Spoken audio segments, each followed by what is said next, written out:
Film Ljubav i drugi zločini biće premijerno pred domaćom publikom prikazan sutra na festivalu Cinema City u Novom Sadu. A tim povodom gost vesti televizije B92, reditelj Stefan Arsenijević. Stefane, dobar dan. Dobar dan. Zapravo prava svetska premijera tvog filma bila je zimus na Berlinskom festivalu, je li tako? Umeđu vremenu si dobio mnoge nagrade, nagradu za najbolju režiju, festivali Wiesbaden i Sofija, nagrada publike u Lincu.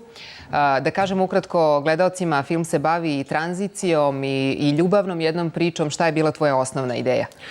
Pa u stvari neka osnova je bila ideja da kroz jednu ljubavnu priču, to je pre svega melodrama, prelomim situaciju u Srbiji danas i sve ono nešto što smo prošli poslednjih 10-15 godina. Pre svega se negde film bavi emigracijom, jer ja sam negde našao podatak da između 300.000 i pola miliona mladih ljudi u poslednjih 15 godina je napustilo ovu zemlju i pored tog suvoparnog podatka imam i svoje prijatelje i toliko, svako od nas ima nekoga ko je otišao, tako da negde sam želeo da se bavim i tom temom. Glavna junakinja je želi da ode iz zemlje, ali pre toga će ukrasti jednu određenu količinu novca i zauvek otići. I film prati taj njen poslednji dan pre nego što ode, u kome se ona, kako je sve nepredvidivo u životu, i zaljubljuje.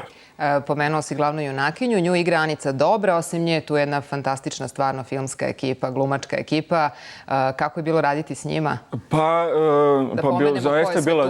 Znači, Anica Dobra i Vuk Kostić igraju taj, u stvari, melodramski par, onda Milena Dravić, Feđa Stojanović. Tu je čitav niz sjajnih domaćih glumaca koji neki od njih su, eto, imao sam stvarno sreću da igraju i epizode u ovom filmu, kao na primer Dušica Žegarac, Josif Tatić, Anita Mančić, Ljuba Bandović. Tako da, jedna stvarno, ja sam, onako, baš mi je bila čast da radim sa svim tim ljudima i zahvalna svim što su pristali. Mi sad upravo premijerno gledamo trailer napravljen za ovaj film, a rađen je u koprodukciji. Zanimljivo je da si za direktora fotografije i scenografa angažovao autore koji nisu iz Beograda. Zašto? Pa jeste, to su Simon Tanšek iz Ljubljane, direktor fotografije, i Volker Šefer iz Nemačke.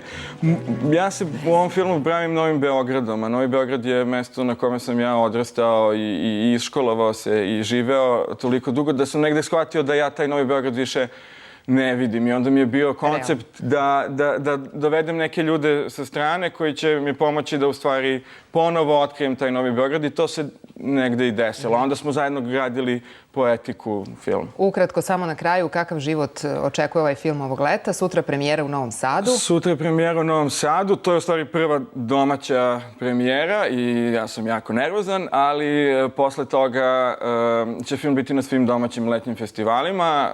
Od ponedeljka smo u Edimburgu i tako da paralelno sa domaćim festivalima imamo i tu neku buran festivalski život, a premijera beogradska i redovna bioskopska distribucija počinje 17. septembra.